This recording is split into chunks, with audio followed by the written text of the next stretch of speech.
Hello and welcome to my senior project. This is a map of the no-fly zones that I had to look at before starting flight, and this is how things had to work because there are many no-fly zones and you have to follow all FAA regulations, so I looked those up and followed them exactly. Here I am setting up the drone. I take the drone out of a protective case as well as taking out the remote, and then I'd have to individually screw on the propellers, and that is how this works.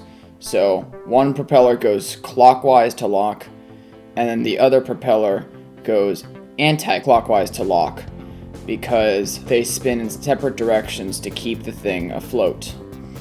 So here is a montage of video I recorded with it. Enjoy.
Now comes the most important part, editing the images that I took up in the air. I had to take them up in auto mode to make sure that I was able to fly the drone properly.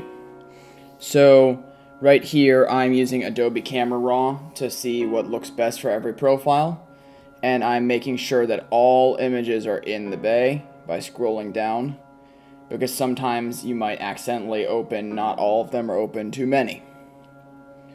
So then I go to 100% to check that the image looks nice and neat, and then I go out and go to lens corrections and enable.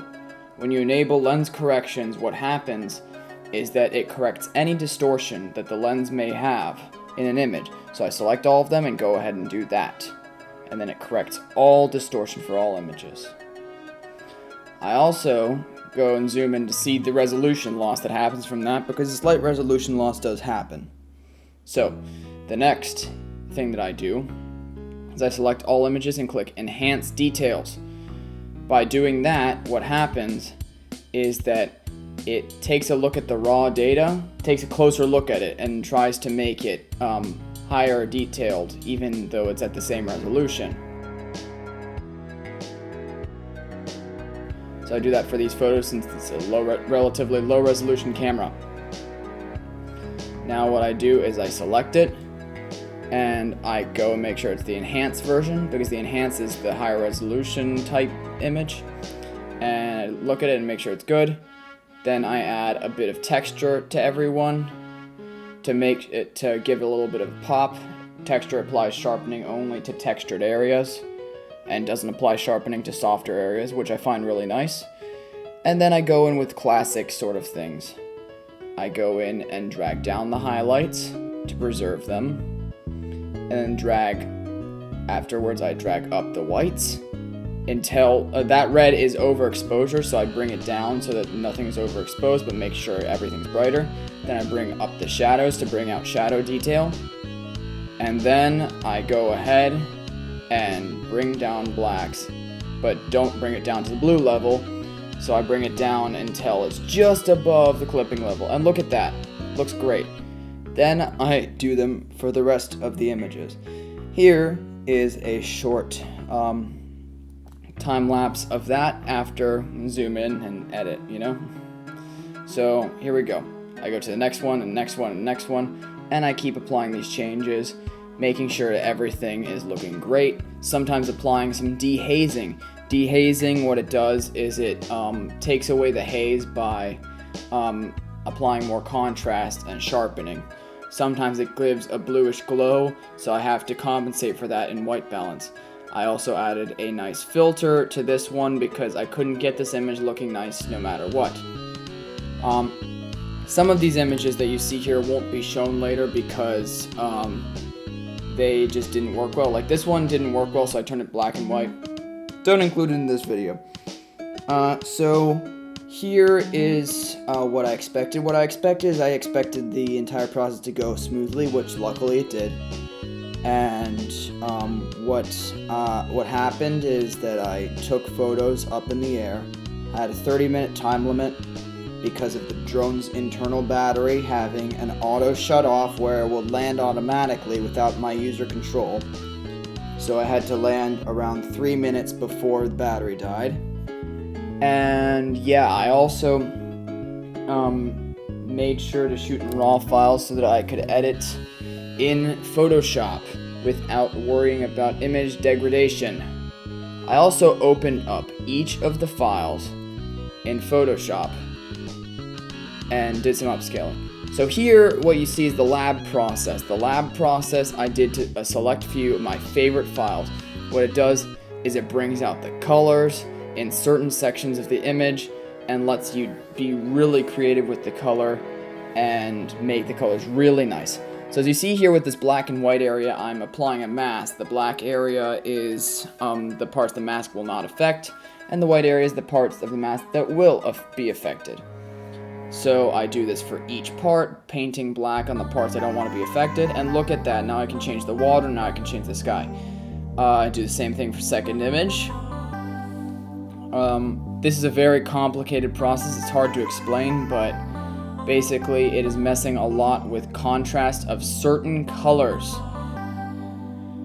So here's messing with the contrast of the greens, then messing with the contrast of the aquas, which are for the water. So I have to paint around the lake to make sure it's an outline of a lake, and then it starts working out for me. Later on, for the third image, I do decide to do some feathering as well. Feathering is blending between the original image and the later edited image. And the later edited image will look more realistic if you use a bit of feathering so it doesn't look like it has sharp edges. So here are some of the pictures I took.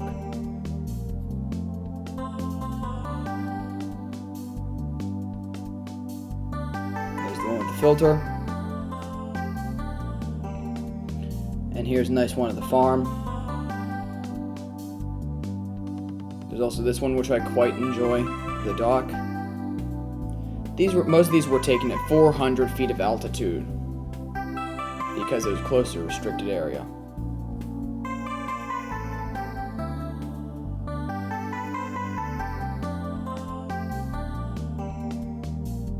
And this is me right before landing. Now onto the lab edited ones. Look at the colors. Look at the contrast. It really makes them pop. It's really hard to do, but if you have the chance sometime, try it out. So I hope you guys enjoyed the video and have a great day. Bye-bye.